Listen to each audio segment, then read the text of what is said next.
বর্ষাকালে মাছের ডিম খাবো না তা কখনো হয়? তো নিয়ে নিলাম এখানে মাছের ডিম, ভালো করে ধুয়ে পরিষ্কার করে নিয়েছি। দিয়ে দিলাম হলুদ, পরিমাণ মতো লবণ, দিয়ে দিচ্ছি পেঁয়াজ কুচি, এরপরে দিয়ে দিচ্ছি একটু 2-1 কোয়া রসুন কুচি, বেশি কিছু দেওয়ার প্রয়োজন নেই। এবার দিয়ে দিচ্ছি আদা, লঙ্কা কুচি, দিয়ে দিচ্ছি আদা গ্রেট করে, একটু হালকা আদা গ্রেট করে দিয়েছি, আপনারা পারলে কুচিও করে দিতে পারেন, পারলে আপনারা কুচি করে দিতে পারেন। দিয়ে দিলাম 2 চামচ বেসন, 1 চামচ চালের গুঁড়ো, হাফ চামচ লঙ্কা গুঁড়ো। লঙ্কা ঝালটা আপনারা নিজেদের স্বাদ মতোই দেবেন, যেহেতু কাঁচা লঙ্কা দেওয়া হয়েছে সেই জন্য শুকনো লঙ্কাটা আমি অল্প পরিমাণে দিয়েছি। এবার ভালো মতো হাত দিয়ে চটকে চটকে মাছের ডিমের সাথে সবগুলো মেখে নিচ্ছি।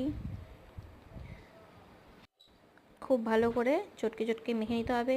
এবার ফ্রাইং প্যান গরম করতে দিয়ে দিচ্ছি, দিয়ে দিলাম তেল। খুব অল্প তেলেই এই মাছের টিক্কিটা, ডিমের টিক্কি তৈরি হয়ে যায়।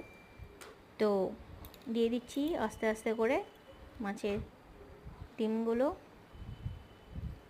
খুব চটজলদি এই মাছের ডিমের টিক্কিটা তৈরি হয়ে যায়।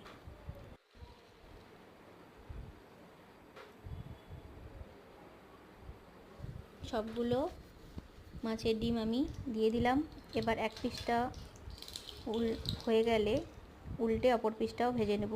খুব অল্প আঁচে ভেজে নিতে হবে, নাহলে মাছের ডিমগুলো তেলের সঙ্গে ফুটে যায়, চোখে মুখেও ফুটে চোখে মুখে চলে আসার সম্ভাবনা থাকে। তো দেখো আমার হয়ে গেছে মাছের টিক্কি। ভিডিওটি কেমন লাগলো? Like and subscribe.